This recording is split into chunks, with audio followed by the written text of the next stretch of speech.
Karthik Ram, good evening. Good evening, sir. Right. Best wishes and good luck to you. Thank you, sir. I'll make my best, sir. Okay. Thank you, sir.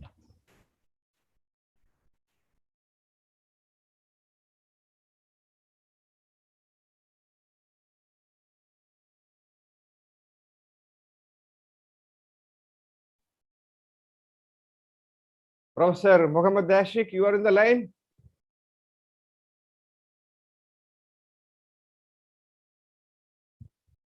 Sir, good evening, sir. Good evening. Good evening. Oh, Dr. Sivakumar is in the line. Yes, sir. Very good. Very good. Very good. Very good. Very good. Okay, sir. As soon as our guest of honor joins, you make him as a co-host. Sure, sir. Our dean of innovation. Yes, sir. Let us wait for some more times as such the participants can join. Yes, sir. And remind our students. Remind our students in the group also. Sure, sir. Right.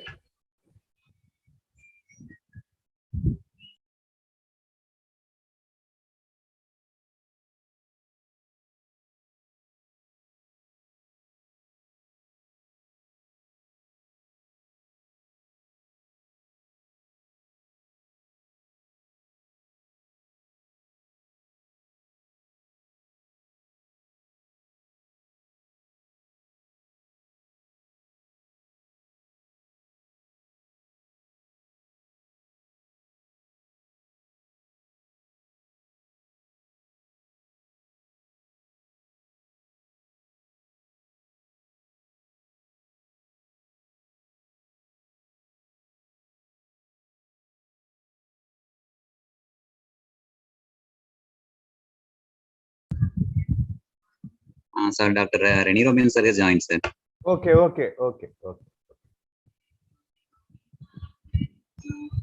Sir, good evening. Dean sir, good evening. Welcome to the show. Welcome to the show, sir. Thank you. Thank you for the invitation, sir. Today we are so honored and proud due to your presence. This evening is a pleasant evening for everyone because your smiling personality itself boosted our energy today.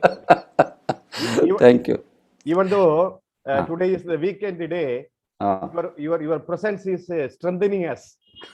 I just completed one more talk. Okay. You are a very busy man, sir.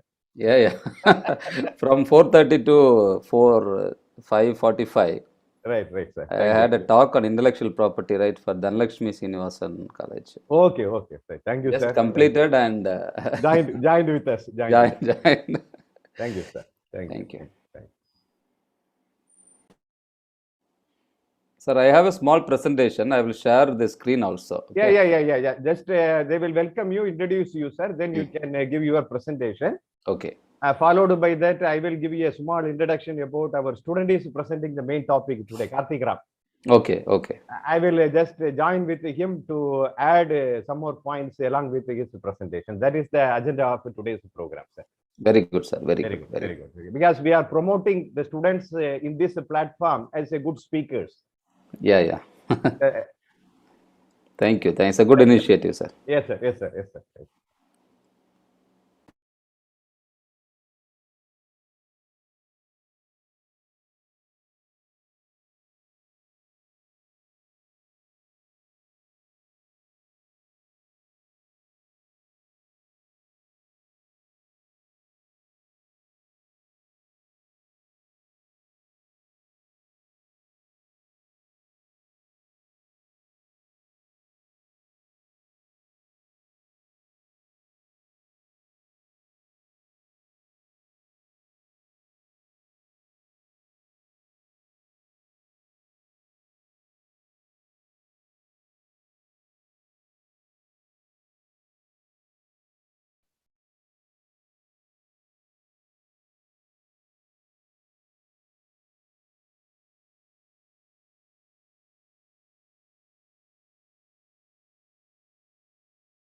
Sivakumar sir, Sir. we will start exactly at 6 or 6:05. Okay. Okay, sir. Sharp at 6 we will start. As such, the participants will come and join within 5 to 10 minutes. Okay, sir. Sure. Sir. Okay. And the students are ready for welcoming the things, introducing the things. They are ready, sir. Okay. Okay.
Sivakumar?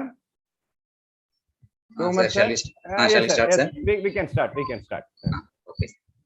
Elena? Sir, shall I start? Yes. 1 minute, sir. An investment in knowledge always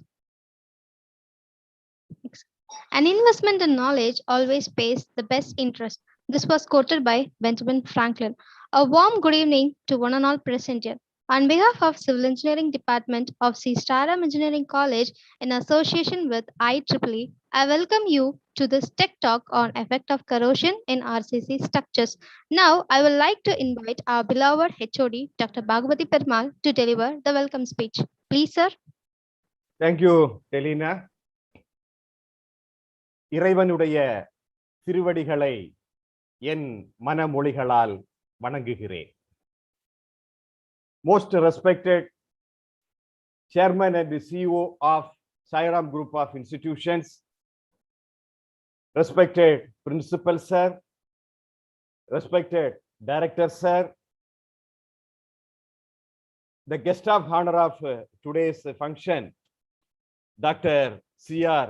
Rennie Robin, Professor and Dean, Innovation, Sairam Group of Institutions. The very important personality of today's webinar, Mr. Karthik Ram, who is going to present the topic of corrosion in RCC structures, third-year students of Civil Department, Sri Sairam Engineering College. My most loving students of Civil Engineering Department, faculty members, participants from all the part of the country. Good evening to all of you.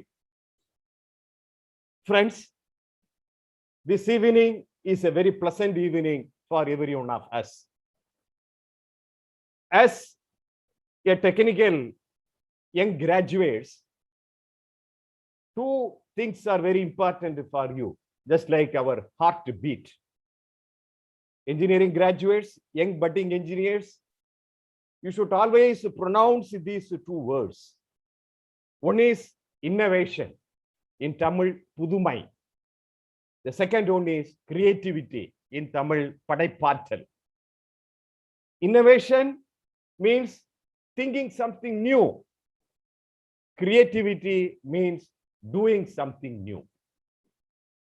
Friends, today we have a very special personality, special guest of honor, highly educated person, a very knowledgeable person. Through his innovation and creativity, Sir has proved his academic excellency in research. Today, we are Sir. fortunate to have such a knowledgeable guest, Dr. C.R. Rennie Robbins, sir, Professor and Dean of Innovation in Sairam Group of Institution. He is the master in the field of research also. Sir, on behalf of the Department of Civil Engineering, Sri Sairam Engineering College, we welcome you, sir. Friends, we have the special personality.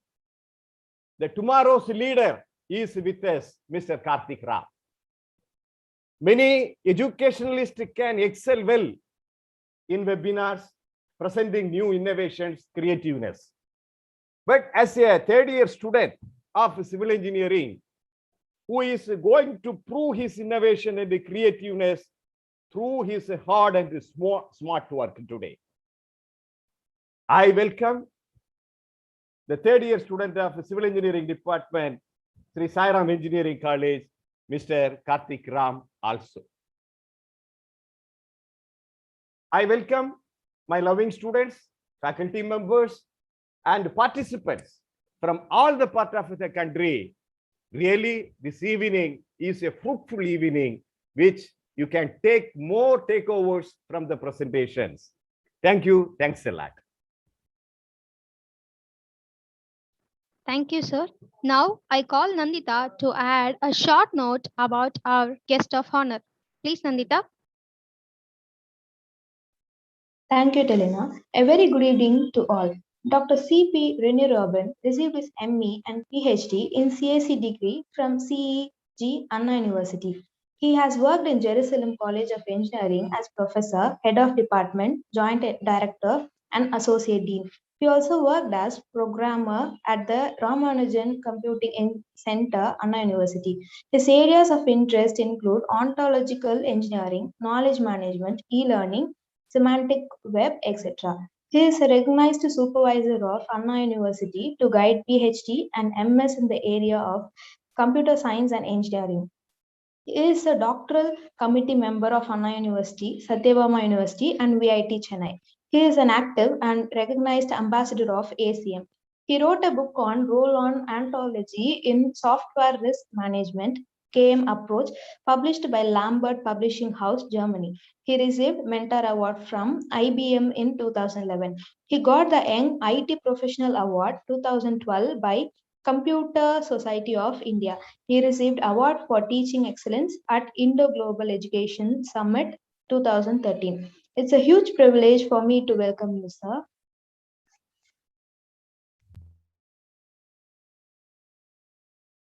Sir, the connection is to you, sir. You can share the presentations and you can share your knowledge, sir. Good evening to all. It's my great privilege and honor to be here to share my knowledge on innovation in civil engineering. Hope my video and audio, everything is perfect. Can you? Yes, sir. Yes, sir. It is very perfect, sir. Yes, sir. I have shared my screen. Yes, sir. Okay. So I'm really excited to share my knowledge on innovation in civil engineering to the civil engineering students. I thank our management, our most respected chairman and CEO, Mr. Sai Prakash Muthu sir, for establishing this kind of initiative in Sairam campus, promoting us, encouraging us to come out with our talents, student talents and faculty members' talents. I am really grateful to Dr. Bhavadi Perumal sir, professor and head of the department, for all his initiatives with respect to Department of Civil Engineering and all the IEEE activities. I am thrilled to know Mr. Karthik Rahman, chairperson IEEE student chapter. He is going to take the whole control of today's event, and promoting the strength of the or showcasing the strength of student of Sairam Engineering College. I have seen Karthik in several occasions. He is one of the active students and active comparer and even coordinator, event organizers. He's having lot of not only Sairam, not only Karthik. Sairam is having full of talented students, and we are providing the opportunity to all the students whenever the chances comes. So with a small introduction, as a professor of computer science and dean of innovations, when I received this invitation from the professor and head of civil engineering department, I immediately accepted because I never say no to any talk, any interaction with students. The effect of corrosion in RCC structure, I am not expert on corrosion in RCC structures, but I am expert on innovation. I am a promoter, I am a supporter of innovation. So innovation is there. It is any field we can bring innovation. So I have taken a topic, innovation in civil engineering. So I am very happy to share my knowledge on innovation in civil engineering. So some of the interesting points are the gone all the days there were only three engineering: the engineering, mechanical engineering, civil engineering, and electrical engineering. So mechanical engineering is dealing with oil, civil engineering dealing with soil, and electrical engineering dealing with coil. They are very proud to say that mechanical engineering is the father of engineering, civil engineering is the mother of engineering. And they were the pioneer of engineering. Being a computer science engineer, I do agree that there is no doubt at all. So I'm sharing my knowledge to mother of engineering, civil engineering students. And recent days, the legacy is coming down without any reason. Latest innovations, when you take the latest innovations, the demand for civil engineering is tremendous, but students preferring civil engineering has got reduced. I will blame a lot of people, but this is social media. I'm not disclosing everything. But one thing I want to tell you, I encourage people to learn civil engineering. I encourage people to opt to civil engineering because the future technology, the future smart cities and other projects are purely depending on. And it's a great alert to the Indian students. If we are not opting civil engineering, some countries are ready to occupy that places. So it is a responsibility of the teachers, it's a responsibility of the professors, the responsibility of the government to promote civil engineering. Because if we lose the chance, globally people are ready to grab the opportunity. So we should not leave our legacy. So engineering and architecture, there's a difference between engineering and architecture. So engineering is a complete process. Architecture is a part of, is a subset of engineering. So when we talk about this engineering, I should speak about development life cycle. Development as a computer science professor, I am specialist in software engineering. We always talk about our entire process depends on software development life cycle. So whenever I go to my class, this is what my first class.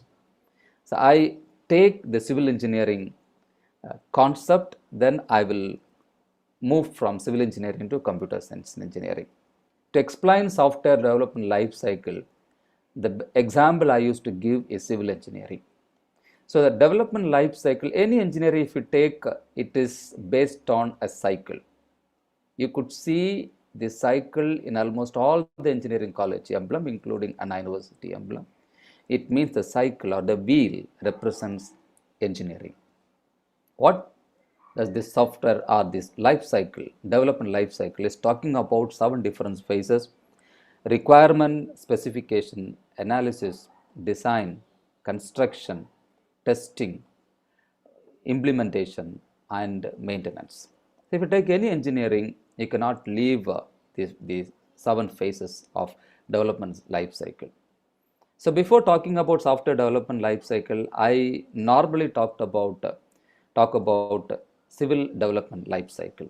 So requirement specification is nothing but collecting the requirement from the customer. Suppose as I'm a customer, if I meet a building constructor, I will tell my requirement. It's all about requirement construction, requirement specification. And the next thing, analysis, the constructor will see the possibility and feasibility of making it. You may think that you want to build a house like Sachin Tendulkar shell house, but if you don't have much balance in your bank, then it is not possible. Where you are analyzing your possibility and feasibility, then we'll go for design. So based on the design, the MMDA will give approval to construct your house. So similar design we have in computer science. So once the design is being approved, we will go for the construction. Once the house is over, we will test. What we test, so we will go and see whether it is or placed in proper places, whether it is or aligned with the Vastu. If it is not aligned with Vastu, we will do some changes before occupying it. What is implementation? The Graha Pravesam will be the implementation. Once it is implemented, our job is not over. Every time we have to maintain our house. So this is what the normal procedure of the engineering. Engineering revolves around a wheel and a cycle. Development process. Any engineering field, if you take, it revolves around the 7 phases of development life cycle. So I was thrilled to know about the ancient world people. See, if you see the people think the animals have built a house, and even several years back they have built the same kind of structure. Even today they are doing that, even the birds and other things, living organisms. But a human being, every time we are changing our style, our design, we are changing. That is the God's gift ability to think. That is the outcome of our sixth sense. So ancient world, I was wondering about, even not me, the entire world is wondering about the Great Pyramid of the Egyptians, the Great Pyramid, and the Middle Age. The thing is the Taj Mahal, construction of Taj Mahal. There was a conversation between the Mumtaz and the Shah Jahan when she was on bed. She repeatedly asking, "Darling, do you love me?" He said, "Yes." Again, she started asking, "Darling, do you really love me?" She said, "Yes." Then she said, "If you really love me, show it to the world." That was her final statement. If you really love me, show it to the world. That word really triggered Shah Jahan to build the Taj Mahal. So even I remember when in 2013 or 14 I've been in Taj Mahal. I was really stunned to see the marvelous construction of the Taj Mahal. And the modern age, the world's largest dam as well as the largest hydroelectric power plant stands tall in 185 meters. So these are all the wonders of the world. People, whenever I see the construction, I really admire the engineering aspects of all the things behind it. So why I, as a computer science professor, I really admire the product of civil engineering is, even though we develop, the computer science scientist or the computer engineer develop a product worth of crores and crores, we cannot show it to the world. We cannot, it doesn't have any physical location to keep. We don't want any physical location to keep the softwares. But the product of other engineering, you could see in your own eyes, the naked eyes, we can see, and we can enjoy the engineering aspects behind the development. So some other the examples of Leaning Tower of Pisa, the Great Wall of China. Wow, the contribution of civil engineering, majestically standing and proving the civil engineering is the best engineering in the field. So some of the innovation in civil engineering. So I have surfed the internet to know about the civil engineering. I was really thrilled about knowing the civil engineering things. I was curious to know about what innovation is happening in civil engineering. So self-healing concrete, thermal bridging, photovoltaic glass, kinetic football, kinetic roads, predictive software, 3D modeling, modular construction, cloud collaboration, asset mapping, plastic roads, green roof systems. Oh, so these are all the innovation in civil engineering. When I was going through these things, the question came to my mind is, who is going to do it? If the students are losing the aspirant to become a civil engineer, who will come and do all these innovations? So it is my responsibility, it's your responsibility to promote civil engineering. Self-healing concrete using a mix containing bacteria within microcapsules, which will aid building innovation by germinating when water enters a crack in the concrete to produce limestone, plugging the crack before water and oxygen has to chance to corrode the steel reinforcement. So we normally say that the corrosion is like a cancer disease. So if you have this kind of self-healing concrete innovative technology, so we can avoid these things. I really happy to know about this innovation in civil engineering. It solves so many issues. And photovoltaic glass which can be helped by turning the whole building so into a solar panel. So automatically we can generate electricity, and kinetic football, a technology that enables flooring to harness the energy of footsteps. It can be used indoors or outdoors in high traffic areas to produce electricity using an electromagnetic induction. Need not do anything, just our simple footsteps with the help of that we can generate. I was wondering, one of the production engineering student approached me, and recently we have filed a patent. The last May we have filed the patent on this technology. And 3D modeling is another innovation in civil engineering. And modular construction, I could see in some of the malls, suddenly they will build a house. I could see the modular, the component-based development of software engineering. Software engineering, there is a process called component-based technology, where we are encouraging a rapid development of the process. Rapid, if you want to build a building or a stadium in a fast manner, you can go for modular construction. Modular construction is one of the most popular developments in civil engineering, where a building is constructed off-site using the same materials and designed to the same standards as conventional on-site constructions. We are living in a very fast manner. We want everything in a fast way. So this innovation is helping to build our buildings in a very fast manner. And cloud collaboration, computer science people are always talking about cloud computing. So the cloud collaboration tool called based on which is a system allowing the remote sharing of data on the construction site in real time. And I was really thrilled to know about plastic roads. Waste plastic being used as constructional materials. When the polythene cover has been introduced, when the milks were distributed through the polythene cover, we thought that it is a gift to the mankind. Over a period of time, when it became a garbage, we started thinking about how to remove it, eradicate it. The moment we have no solution, we are not in a position to avoid, because the avoiding plastics, I have a major role with the government of Tamil Nadu. So there is a NGO, that is Negri Masala Tamil Nadu. They have appointed me as Goodwill Ambassador and coordinator for Chennai City, Chennai district, to promote or to speak to school students and college students not to use plastics.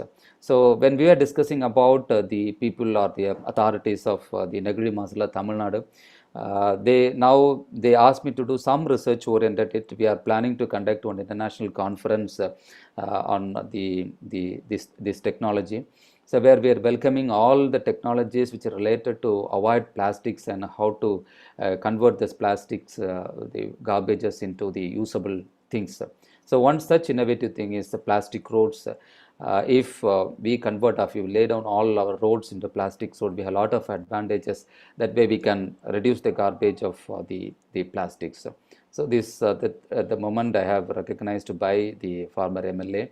And these things, the roof-proof systems, green roofs reduces the overall heat conducted by the building. So this is the need of the buildings of all the buildings of Chennai city. So now in the month of August, September, October, November, December would be okay. But once from January or from February, March, April, May, June, July, you know how the heat, the summer season will fry us. Okay, you and me are the witnessing the climate. So this kind of technology will really help us to save us from the summer seasons. So these are all some of the innovations in civil engineering, innovation with respect to civil engineering. I'm really wondering to know about. My only worry is who is coming and taking the place if students are losing their interest to become a civil engineer. So these are all the opportunities in front of you, and the country the world needs civil engineers. We need civil engineering, we need civil engineers. If you become a civil engineer, you have tremendous opportunity in the future. And Sairam institution is promoting sustainable development goal. Almost all the things are related to civil engineering. So except a few, say for example, clean water and sanitation, affordable and clean energy, decent work and economic growth, industry innovation, infrastructure, then sustainable cities and communities, directly dealing with the civil engineering, responsible consumption, production, climate actions, life below water, life on water. See, almost all the sustainable development goals are directly dealing with the civil engineering. So it's my humble request. I reached my end of my presentation. So here the civil engineers are here. I want to remember, wherever I go, I insist this point. One of the webinar, IIT Delhi director was insisting that if you originate your problem at library, your project will be end up at library. Rather, go to village, go to society, go to industry, take real-time problem and solve the problem, find the solution, and your product will end up at society. So India, the country, we have 130 crores people. If you develop a product, you need not to go outside of India to sell your product. India is a marketing hub. Even the global countries are approaching India and seeing India as a market hub. Why not you and me? If you develop sustainable products, we can catch up the market. So I humbly request all the students, focus your research, focus your project on white plastics. If you have any project, any idea for no poverty, any idea for zero hunger, any idea for physical health, any idea for quality education, any idea for gender equality, do you have any solution for clean water and sanitation? Do you have any idea for affordable and clean energy? Do you have any idea for decent work and economic growth? Do you have any idea for promoting innovation at schools and colleges? Do you have any idea for reduced inequalities? Do you have any innovative solution for smart cities? You are being a civil engineering students. Come up with your ideas. Do you have any idea for responsible consumption and production? Do you have any idea for climate change and global warming? Friends, do you have any idea for quality life? It is very, very essential. Do you have any idea for ensuring universal human values? Do you have any idea for developing positive attitude? Do you have any idea for inculcate professional ethics? Come up your ideas. We are here. The Department of Innovation is ready to welcome you with a red carpet. So please come up with your ideas. We will convert your ideas into prototypes. We will convert your prototype into product. We will help you to commercialize it. So when you go out of Sairam institutions, you will go out with a job with one hand, go out with a startup another hand. So it is up to you decide. So during this period, it is being said by most economic the propagators that don't depend on one job or one earning. You need to have multiple earnings. You need to have multiple skills to sustain, because we do not know. This year, Corona has shown its face to human beings, and you and me are witnessing how the human being have affected to the worst level. We do not know what will happen next. So it is in your hand to have a job at one hand, to have a startup at another hand.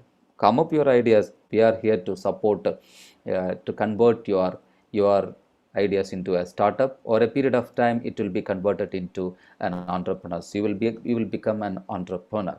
So innovation requires 4 components: collaboration, ideation, implementation, value creation. So I don't want to take much on other components. I will take few minutes on ideation.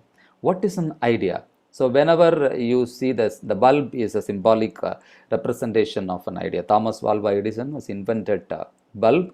Okay, the idea may be a bright idea, the idea may be a green idea, the idea may be a business idea. Your idea may be sometimes maybe a broken idea, it may be a small idea, it may be a big idea, it may be many ideas, it may be no ideas. So what is required is come up with your ideas. An idea is a thought or a concept which purposes a course of action to achieve a desired goal. Let me tell you a small incident happened at toothpaste company. There's a discussion happening on the companies to improve their business, and at the end of the meeting there were no conclusion. They were about to conclude the meeting. There was a boy who was supplying the tea and snacks to the participants. He was observing, and he worried the meeting is going to end up without any concrete solution, and he wanted to express something. He asked them, "Excuse me, can you allow me to share my idea?" They allowed him, and he said that the toothpaste tube, the mouth, if you increase the diameter of the mouth, your sale will be increased. So what is the logic behind it? What is the logic behind this? Every day, morning and evening, when we take the toothpaste, we will apply the kind of pressure. And if you apply the same pressure and the diameter of mouth is increased, the amount of paste ejected from the tube will be more. So in this way you can increase your sales. So idea, anybody can give idea. So come up with your ideas. I want to share the successful ideas. It's all came out because of the bright ideas. Uber, the world's largest taxi company, owns no vehicle. Facebook, the world's most popular media owner, creates no content. Alibaba, the most valuable retailer, has no inventory. Airbnb, the world's largest accommodation provider, owns no real estate, but they are earning millions and millions because they have addressed the societal need. They have originated their problem from the society, for the need of the society. How the Uber owner has started it, there is a big story. I don't want to tell because time is not allowing me. But this is what is required. Come up with your ideas, and if it is really directly addressing the society, then future is yours. And this is what the mantra of hackathon, Government of India: innovations lead to new creation leads to bigger actions lead to progress of nation. Do innovative work on sustainability. This new word is coined recently. It is all talking about sustainable development plus entrepreneurship. So sustainable development plus entrepreneurship becomes sustainability. I encourage everyone to become a sustainability in the future. The future is depending on, we want civil engineers.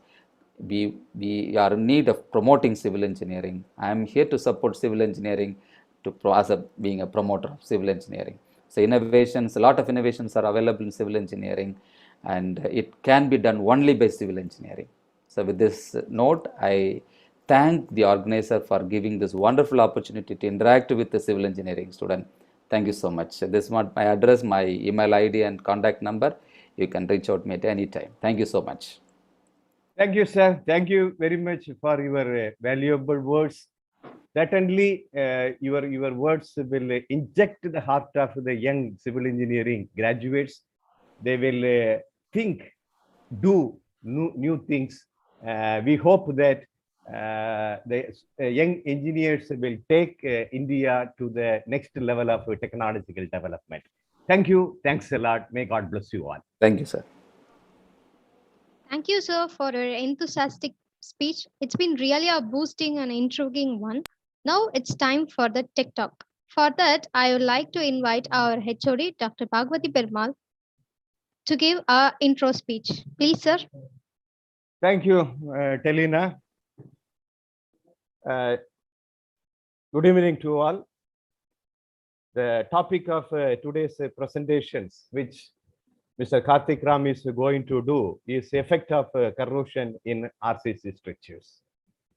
Friends, we all know corrosion of the steel reinforcement bars may occur due to localized failure of the passive film on the steel by chloride ions, or a general failure of the passive by neutralization of the concrete due to the reaction with carbon dioxide from the atmosphere. This is everyone knows. The main factor responsible for corrosion of reinforcement bars are few things I can list out. I am not taking much time. Loss of alkalinity due to carbonate, loss of alkalinity due to chlorides, cracks in concrete, moisture pathways, insufficient cover. This is very important word, insufficient cover. Friends, when you think about the concrete, because RCC means it is a combination of both steel and concrete. When we discuss about concrete, in itself has poor tensile strength. We all know. To increase the tensile strength of a concrete, steel reinforcements are used. Steel bars are embedded within the concrete mass. This is called as reinforced cement concrete because both the tension and the compressions are shared. Corrosion of steel reinforcement bar is basically an electrochemical reactions. I repeat, an electrochemical reaction. Small nodes and cathodes are created, and the flow of ion between these two electrodes lead to the corrosion of the steel bar. This is the magic behind the corrosion. To talk about all in detail, we are promoting our students to tomorrow's speaker, Mr. Karthik Ram. I welcome Mr. Karthik Ram to share your innovations related to corrosion in steel, in RCC structures, how it strengthens, how it affects the strength of the structure, what parameters we have to consider, how to rectify all these corrosional effects. Mr. Karthik Ram, it is the time to you to play your knowledgeable ideas. I welcome you. Thank you, sir. So I think I firstly take up this opportunity to thank the management, the principal, CEO, and entire fraternity for giving me this great opportunity. And I'm extremely grateful to our HOD, sir, for giving me this wonderful opportunity to present my ideas on this thing. And at the same time, I would like to extend my thanks to our Dean Innovation, René Robin, sir, too. Sir has been a very constant source of motivation for me for last 6 to 7 months.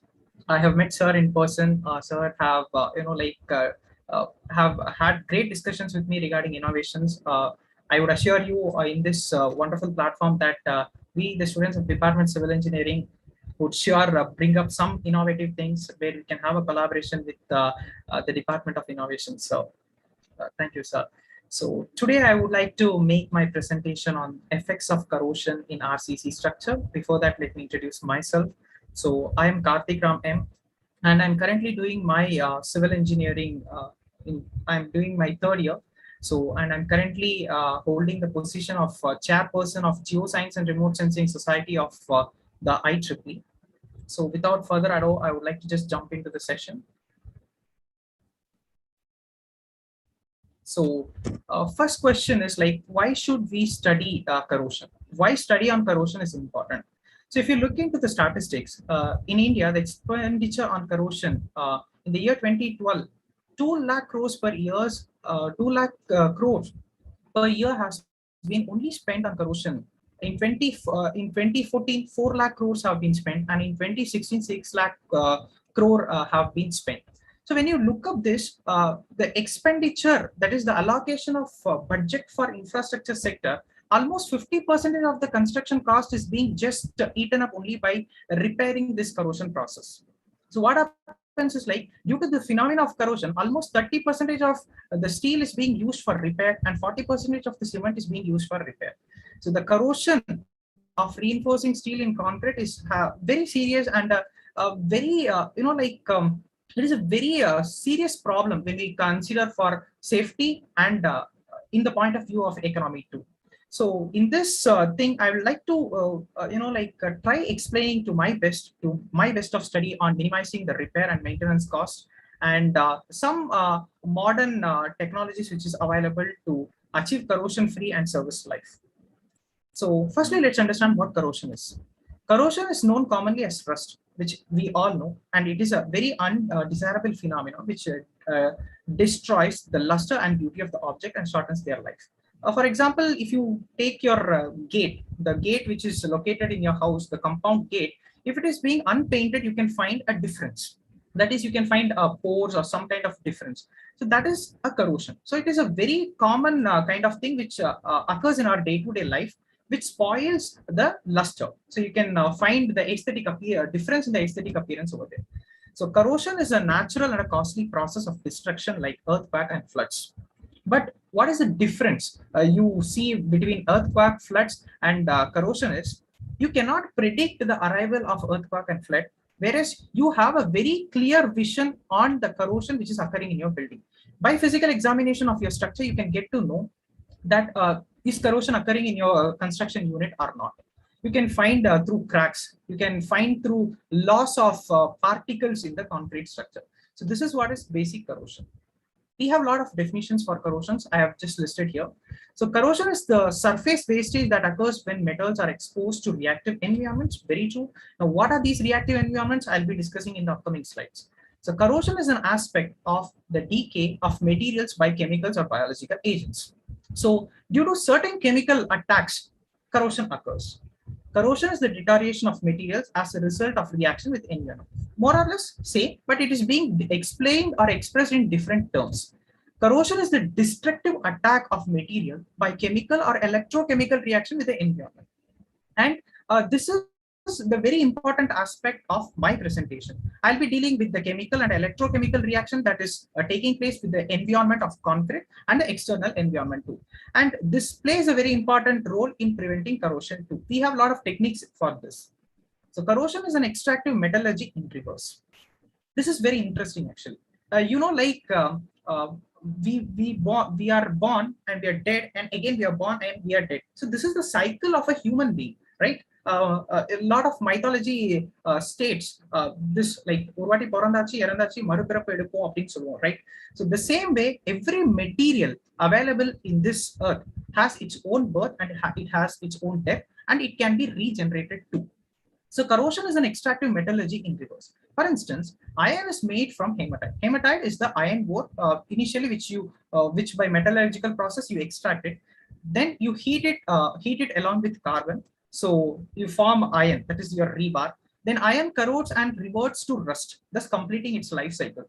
So the hematite and rust, when you take, the chemical composition is more or less similar.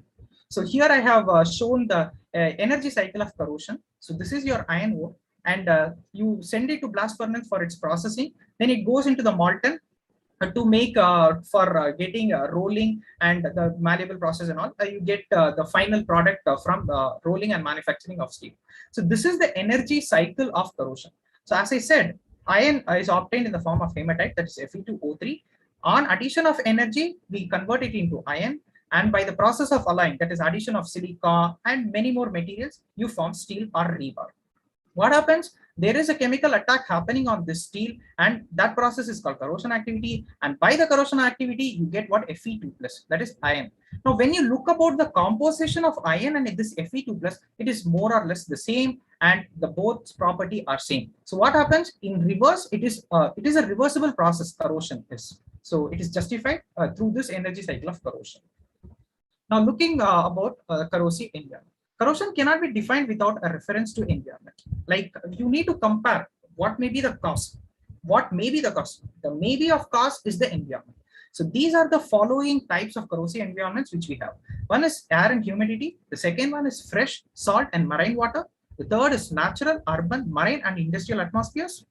So, this can be a natural atmosphere. You have a certain kind of composition in atmosphere. In urban, some type. In marine, you get to see some different composition. In industrial, you may get to see a high level of chemical composition in the atmosphere. The same way you can see it in steam, gases, steam and gases like chlorine. You can, due to ammonia, corrosion occurs. Due to hydrogen sulfides, sulfur dioxides, and oxides of nitrogen, and due to presence of acids and soil. These 9 parameters acts as the corrosive environment, which are the main reason for corrosion. Now, understanding the basic concept of corrosion. For corrosion to take place, the formation of corrosion cell is very much essential. So the corrosion cell, usually it consists of anode, cathode, and electrolyte, and a metallic path. So what is anode? Anode is generally negative terminal, that is negatively charged. So electron usually gets released only from the anode, and it is usually the most reactive metal. Why it is most reactive metal? Because it has not attained the stability. So it is readily in a position either to release electron or to absorb electron. The second part is the cathode. Cathode is the positive terminal of the cell, and usually reduction takes place. That is, electrons are being consumed in the cathode. And electrolyte is the conductive solution, which generally contains properties of both anode and cathode that acts as a medium for transfer. So this, if the presence of electrolyte is there, only then you can come to know or see the formation of corrosion, or it can be a cause for corrosion. Then the metallic path for external, it is an external connection for the connected to the electrodes for finding electricity. So the basic the basic concept behind this corrosion is, this is a galvanic cell setup. This is your iron bar, and this is your copper bar. Iron is one of the most reactive element. That is why you can take this as rebar, and this is our copper bar. Usually what happens in the corrosion or in this cell, the iron usually releases electron, and this electron moves through this electrolytic solution, that is the electrolyte, and it is usually absorbed by the copper, that is the least reactive thing.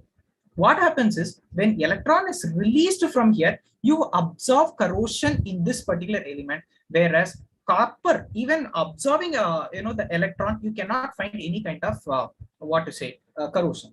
So this happens due to the difference in the electropotential between iron and copper. So this is what is the basic compound here. So the more noble metal, copper, acts as the cathode, and the more active iron acts as an anode. The current flows from anode to cathode through the electrolyte. So this is the concept or the principle behind this cell. So now galvanic series is a series through which you can find which which metal is like most active, which metal is least active, and from this you can decide which metal can be used for rebars. And generally we use iron as rebar. So you can see we use steel or iron as our rebar, and it is like one of the most active. That is, it usually acts as anode for the structure, and whereas you look into gold, graphite, copper, and all these are least reactive, therefore they act as cathode. So using this series, you can get to know which element is like reactive or not reactive. So now let's have a discussion on the types of corrosion. Usually corrosion is of many types. So uniform corrosion, galvanic corrosion, crevice corrosion, pitting corrosion, intergranular corrosion, stress corrosion, cracking, corrosion fatigue, fritting corrosion, and erosion corrosion. Uniform corrosion. Uniform corrosion is like the corrosion will never take place in a localized attack. The corrosion you can find uniformly into the entire surface. If you look into this picture, you find a board. If you look into this metallic body, you can find the corrosion is evenly taken place in the entire surface. This is called uniform corrosion. If you look into this steel bar, it is exposed to some condition, whereas you can find commonly the corrosion is being attacked in the entire environment. So this is uniform corrosion. Galvanic corrosion. Galvanic corrosion usually occurs due to the difference in the electrochemical potentials. So if you look into this screw and nut system, this screw is made up of brass, and this mild steel nut is made up of mild steel. Whereas mild steel is most reactive and it releases electron, and due to the difference in the electropotential between this brass and this mild steel, their corrosion occurs, and you can find the formation of rust. In the same cases, you can find this is some joint. Even in cookers, we can find the pressure cookers. You can get to find this kind of galvanic corrosion. The next one is crevice corrosion. Crevice corrosion is a form of corrosion caused by the deposition of dirt, dust, mud, on the metallic surface, which you can usually find this kind of corrosion where you find voids or gaps or cavities in between the two surfaces. When there is two surfaces, you get a space for exchange of reaction, and due to that reason, you find corrosion taking place here. The next one is pitting corrosion. Pitting corrosion, due to the difference in the electropotential onto the surface, you find different types of corrosion taking place into the entire surface. But this is a specialized type of corrosion where the corrosion will heavily take place in one point, in one particular part of the entire metallic structure, and it makes a pit. That is, entire regions get completely disappeared. So this generally leads to the loss in weight of the entire structure, and this is the major reason we can observe failures in structures. Next one is intergranular structure. So this image shows the micro structure of the steel. If you look into this, this is a grain, and you can find boundaries over here. And this type of corrosion takes place only onto the boundaries, whereas not into the surface.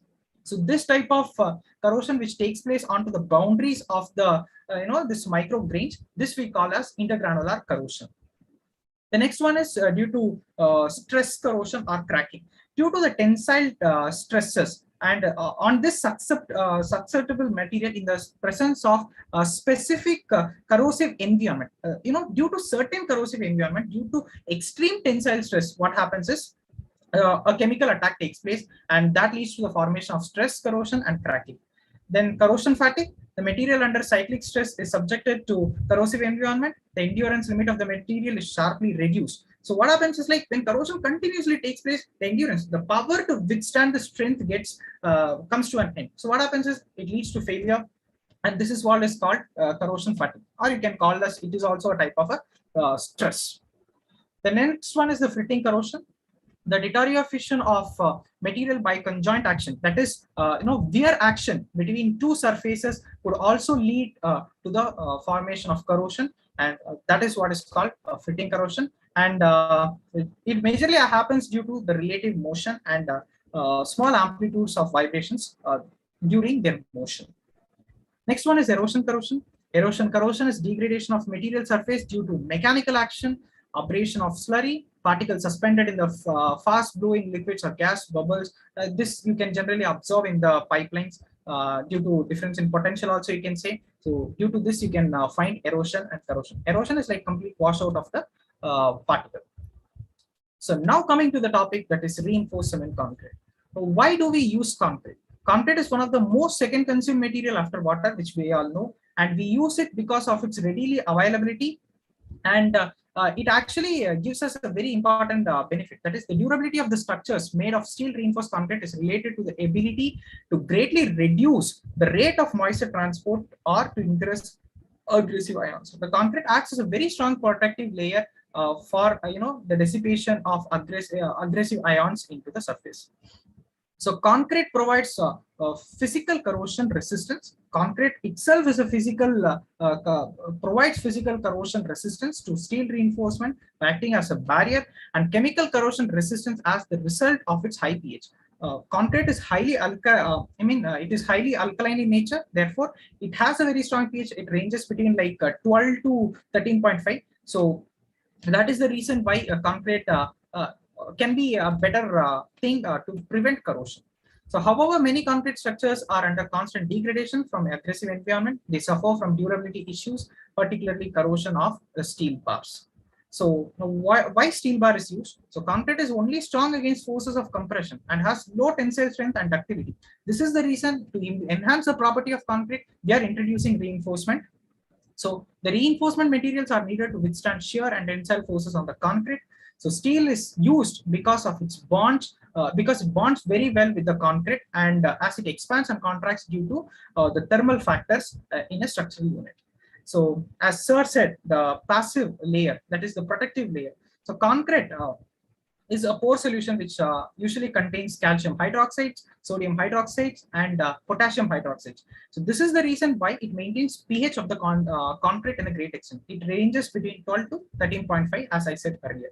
So in concrete structure, the steel normally has takes many years to develop the protective film over its surface before the chloride start penetrating. So what happens is, like, the steel rebar itself what happens due to the presence of high alkaline nature of the concrete, the bars will be passivated by iron oxides. That is, it creates a very thin film onto its own rebar, and it acts as a very protective layer. So this protective layer is called passivation. So what happens due to the presence of this passive layer, the penetration of chlorine or some due to some other environments can be minimized. So once this protective layer is broken, you find the initiation of corrosion taking place in the rebar.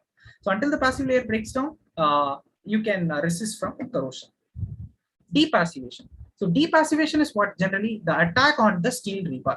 So majorly chlorides, carbonation are the major reasons for the attack of for the cause of carbonization. If you look, this is our this Rameshwaram bridge, and it is a stretch of like 2 kilometers. One you have a concrete structure, one you have a steel structure here, and usually lot of repairs used to go on whenever there are many times where you see the train gets halted at Mandapam station rather than coming to Rameshwaram. You take a bus and come over to the concrete structure. The reason is because of the very aggressive marine environment which causes the corrosion. So if you look into this picture, you see the very aggressive environment has created a lot of what to say, very imbalance in the structure. See, the entire concretic portion has come out and only the rebar is visible. So this is actually a very important safety concern. So this kind of things happen only because of corrosion. So the study of corrosion is very important and its prevention is must. The second one is the presence of carbonation. Usually atmosphere has 0.03 to 0.04% of carbon dioxide, but in highly industrialized areas, you find it up to 0.1%.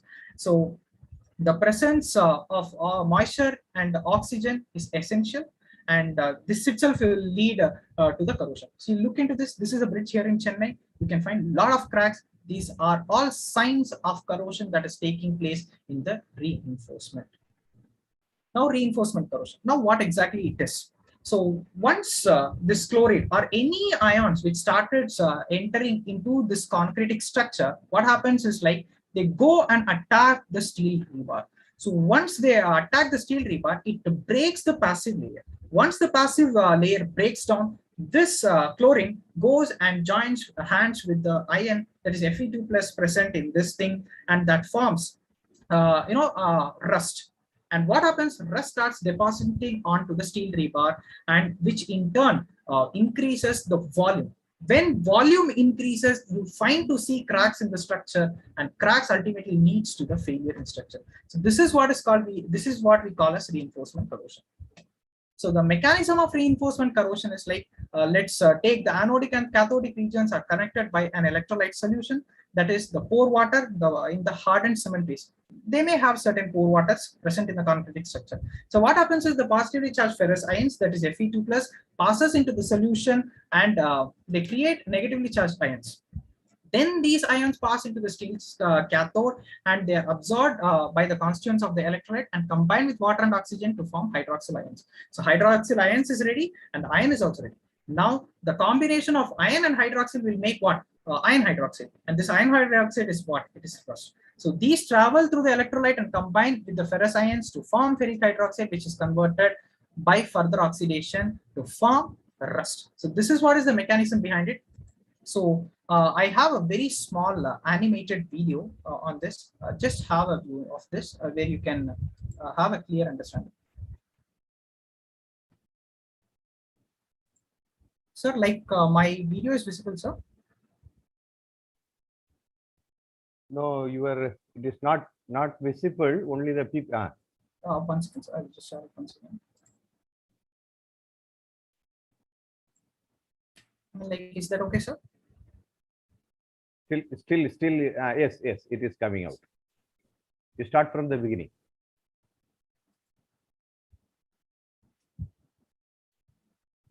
Audio, we are not hearing.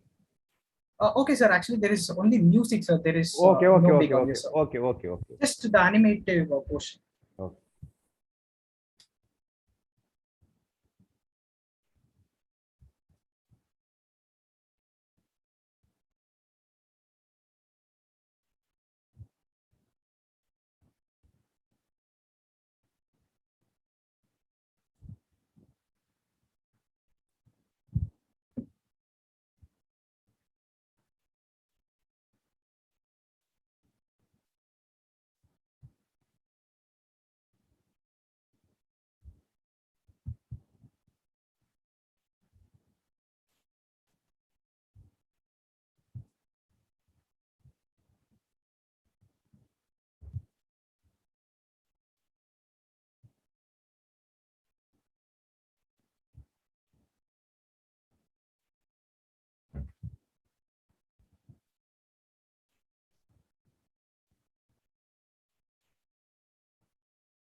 Kartik Ram, that's all. Your No, sir. I'll just reshare my screen. So in this particular video, you could have got about the clear idea of this particular mechanism. I hope you would have understood that. So now let's further proceed. So now you would have got a doubt. How can a steel rebar act as anode and cathode at the same time?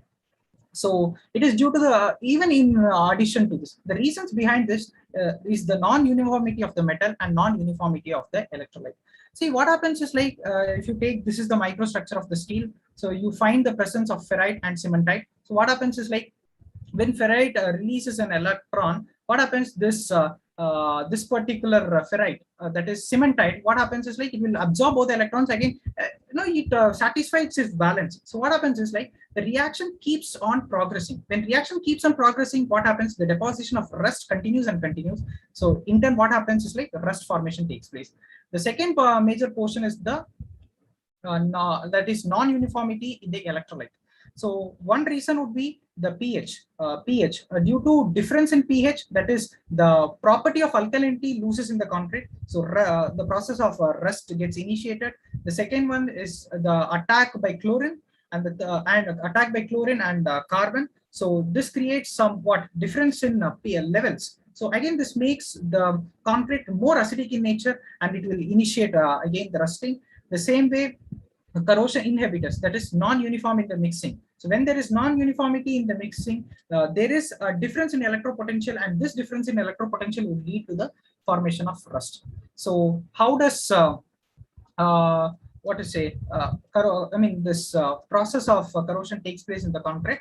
As you see, this is an object before corrosion.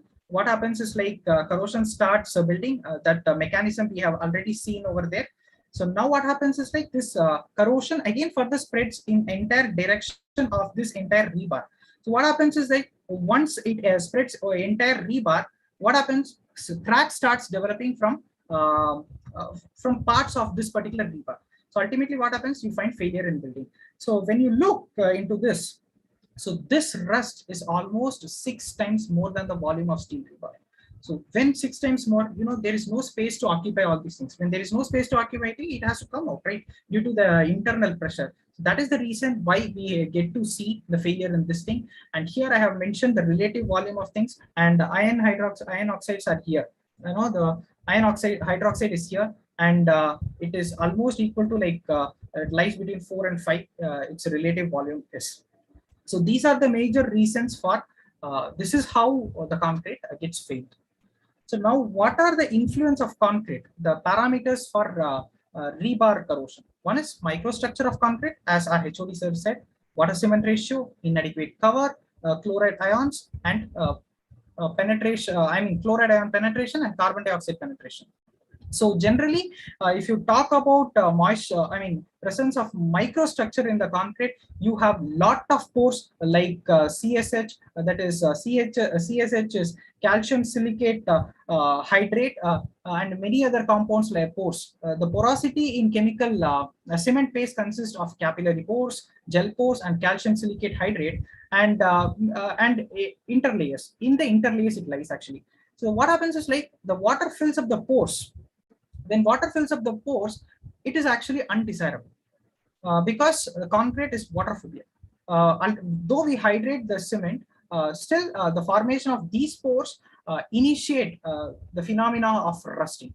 So capillary pores are the remains of the originally water containing spaces between cement particles that have not been filled by products of hydration. Capillary pores are the largest pores with the diameter of 5 nanometer, and their number and interconnectivity control ingress the chloride ions, carbon dioxide, and oxygen and moisture into the concrete.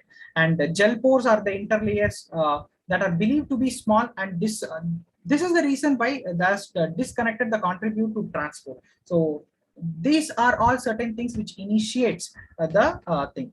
So the gel pores occupy most of the space in the hydrated space, and the pores, that is the pores that create water which dissolves ions from the cement. The aqueous solution in the pores act as carrier of corrosive species.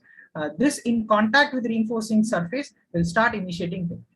So this pores, when we minimize these microstructures into the concrete, that is, if the concrete structure is completely hydrated, that is a desirable structure. The second one is the water cement ratio. Usually the water cement ratio should be lie in the range of 0.42. However, hydration is a gradual process. So what happens is like unusual things may happen due to the external environment. So higher water cement ratios traditionally used to give workable mixture, increase the amount and interconnectivity of the capillary porosity in the cement paste, allowing for greater diffusion. So it diffuses. Diffusion is a very odd phenomena for concrete. So in cement with the high water cement ratio, the pore volume is very high compared to pore volume in a low water cement ratio. That is, if water, if the pore value is great, that means the concrete is undesirable. And if pore values are very small, that concrete structure is desirable. Hence, low water cement ratio cement is more impermeable than high water cement ratio cement. So the diffusion path is very slow for very dense and low water cement ratio concrete. The protective zone is very small in the high water cement concrete compared to low water thing. So the protective layer which I meant is the passive layer. So then it is inadequate cover. The thickness of the cover. If the thickness of the cover is more, what happens? The penetration of chlorine and carbon ions would be minimized. If the cover layer is very, very small, the penetration would be very easy. So the attack on the rebar is very easily possible. So that is what is explained here in inadequate cover.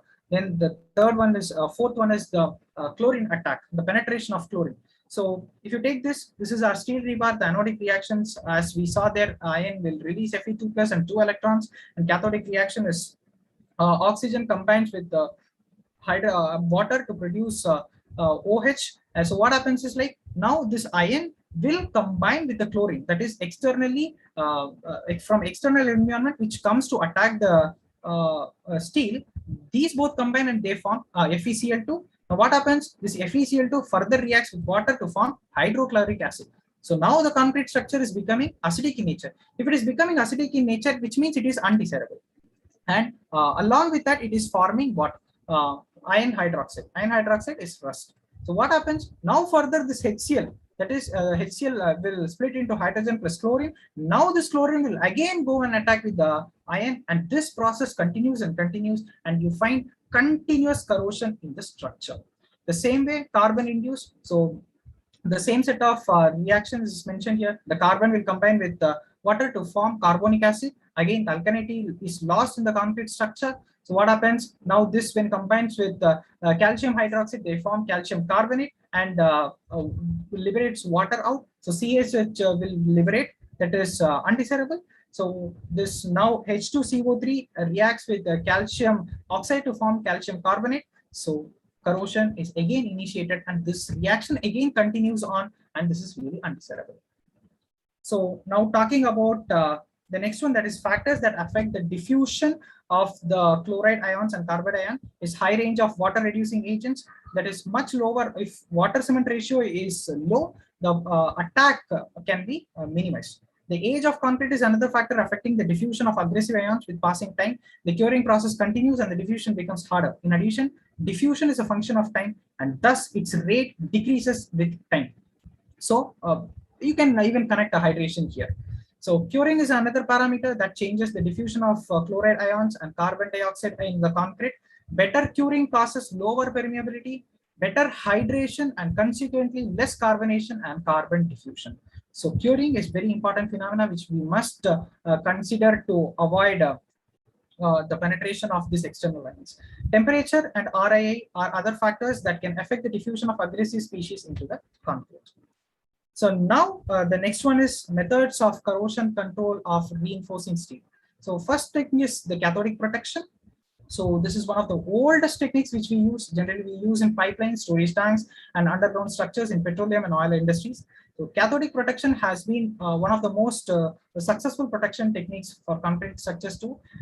Its principle is a small voltage is applied to the steel in concrete, which makes all the steel surface the cathode, that is least reactive, and eliminates the anode areas of the steel structure. So when we eliminate, usually the steel is anode part, right? So when we eliminate the anode and when we make it cathode, so we can reduce the reactivity of the steel rebar. So the cathodic reaction at the surface leads to increased alkalinity, which passivates the steel. So the first method is impressed current. So what we do here is an inert anode which is placed in the concrete. The positive terminal of the transformer rectifier is connected to the inert anode, which may be in the shape of an inert wire or mesh over the concrete surface. That is a separate assembly which is to be placed. We usually have a certain kind of paints to avoid a certain transmission. This is connected to the steel bar cage comprising of network of steel bars. For potential measurement, a copper or a copper sulfate reference electrode is embedded on the concrete. A voltmeter is attached. To the reference of electrode for reading its potential. The electrode corrodes very little, unlike the sacrificial galvanic. So what happens is like this entire phenomena which we've done that has been transferred to another electrode, that which we have externally attached. That is this steel mesh. Right, the anode corrodes very little, unlike the sacrificial galvanic anodes such as magnesium, which apply electrons upon corroding. It is observed that because of cathodic reaction on steel surface, OH minus ions are generated, which neutralize the effect of carbonization. The negative chloride ions migrate away from the steel to the anode during the cathodic protection. So what happens? Ultimately, our job is done because it is creating a phobia that for whom the chloride to come near the steel bar. So this method is called impressed current. The second method is called sacrifice or galvanic anode system. Again, more or less it is of same phenomena. So what happens is a sacrificial anode system does not require to use an external power source. We don't use an external source. This is the schematic representation of it. What we use is like we just connect a wire source with this anode, that is our steel rebar, and we attach a sacrificial, more or less consisting of same property. So what happens is like the penetration, the current flows circuitry is same as impressed current system. The anode life is however shorter than the life of inert anode. So as the current is generated by the corroding anode, it is a function of environment as such as temperature and moisture. It is difficult to adjust and control the current. However, major advantage is that the risk of overprotection, which is inherited in impressed current system, is minimized. That is, the entire the role of this anode is being taken place by this sacrificial anode, which has more or less same properties. So now corrosion protection for reef reinforcements, what can they be? So we go for application of certain coatings like acrylic coating, fluorinated rubber and polyurethane coatings, and you can go for a substitute steel, that is epoxy steels. Then you can go for inhibitor treatment, that is cathodic, anodic or passivating inhibitors are commonly used to prevent corrosion. That is what we have seen, that is the cathodic protection system. Then control of external factors. This is very important. When these parameters are controlled, you can say that you can avoid a corrosion to a minimum extent. That is water cement ratio, concrete cover thickness, small volume of pores, degree of saturation of water, temperature and curing time are important factor which must be controlled to maintain passivation of a steel surface and minimize the ingress of these external ions that invade. Then use of sealers and coatings. So sealers may be applied as lining for the pores, which make the concrete water repellent. So it is creating a water phobia. So these are already in the forms of resins. This you can even put in the place of mix it with concrete, and that can also go and attach with the pores so that it will start repelling the external ions getting attracted to it. So that was a kind of a restrictive thing where we use steel rebar to create an external setup.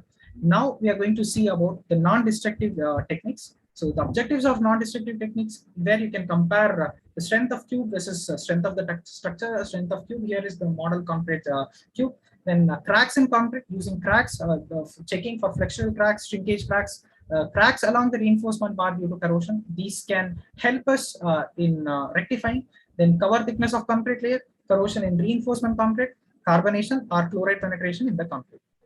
So these are the various techniques, that is rebound hammer, ultrasonic pulse velocity, cover thickness measurement, concrete resistivity, potential measurements, corrosion rate measurements, rebar diameter measurements, carbonation, core sample analysis, structural data collection, environmental data collection, and history of structure. So using these things without restricting the structure, using certain sensing modules, you can get to know the amount of corrosion, and using these techniques, you can prevent the structure. Thus, by explaining this, I end my presentation here. I hope I made sense and justice to this presentation. And I thank Honorable HOD sir for giving me this opportunity. Thank you. Thank you, Mr. Karthik Ram. Just I have a few comments.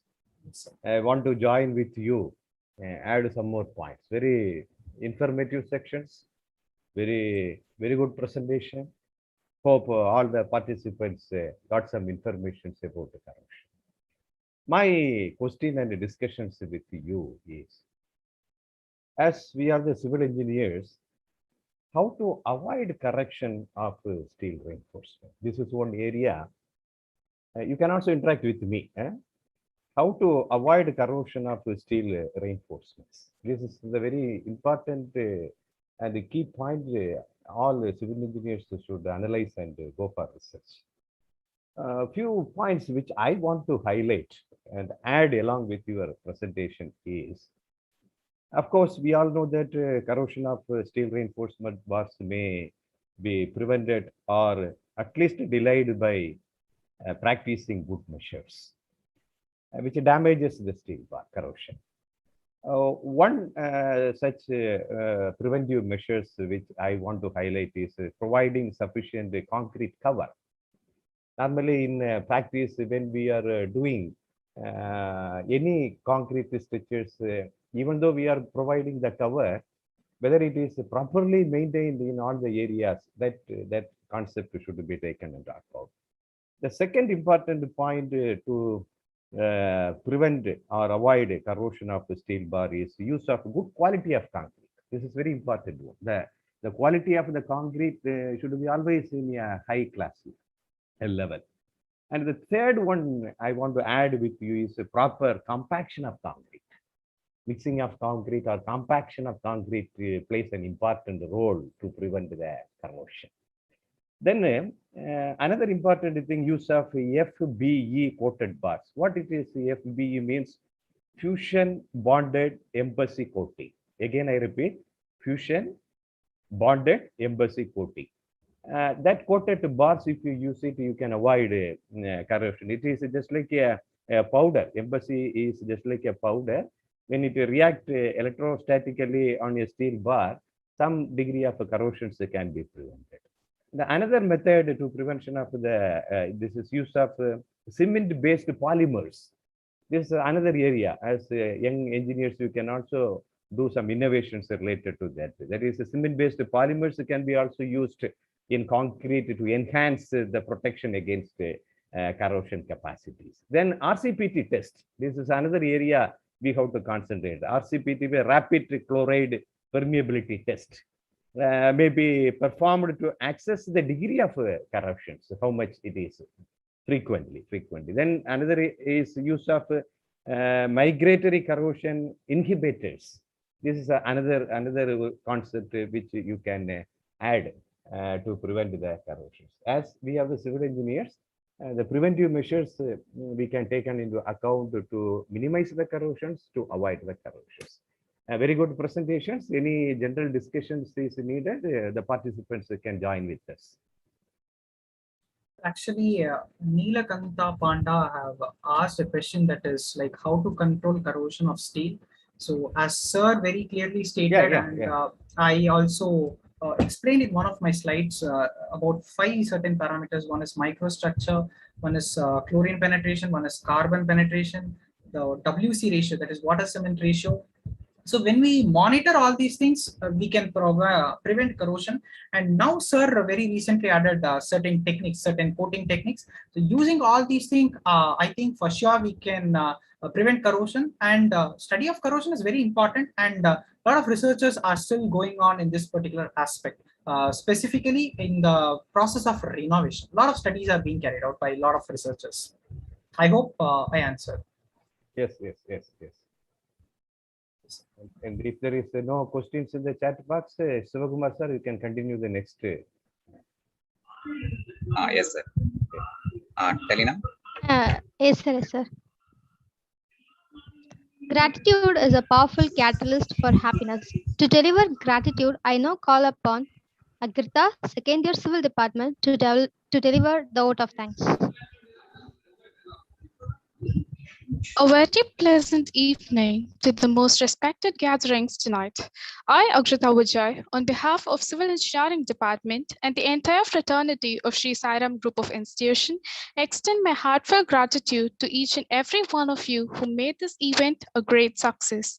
First and foremost, I would like to thank our respected Chairman and CEO, Sri Sai Prakash Leomuthu, our beloved Principal, Dr. A. Rajendra Prasad, and our most amicable and humble HOD, Dr. S. Bhagavati Perumal. Thank you, sir, for your kind words. I would also like to extend my gratitude to the man tonight, our Honorable Chief Guest, Dr. Rennie Robin, Professor and Dean of Sri Sai Ram Group of Institutions, and our student speaker, Mr. Karthik Ram, Chairperson of IEEE Student Chapter. Thank you, dignitaries, for your interesting and informative words. My wholehearted gratitude to our enthusiastic director, Dr. K. Porkumaran, and our energetic coordinator, Mr. Shivakumar, for their support and perseverance on achieving the event. Last but never the least, I extend my sincere gratitude to our beloved faculty members and my dear friends. You made this event what it is today. Thank you for the great opportunity. Thank you. Thank you, my good students. Thank you, Rennie Ribbon sir, Karthik Ram, Shivakumar, who coordinated this function, and all my loving students who given the welcome address, who given the vote of thanks, everyone. Thank you, my good teaching faculty members. Thank you. Let us meet another section in the coming days. God bless you all. Thank you, sir. Thank you all. Thank you. Thank you, sir. Thank you, sir.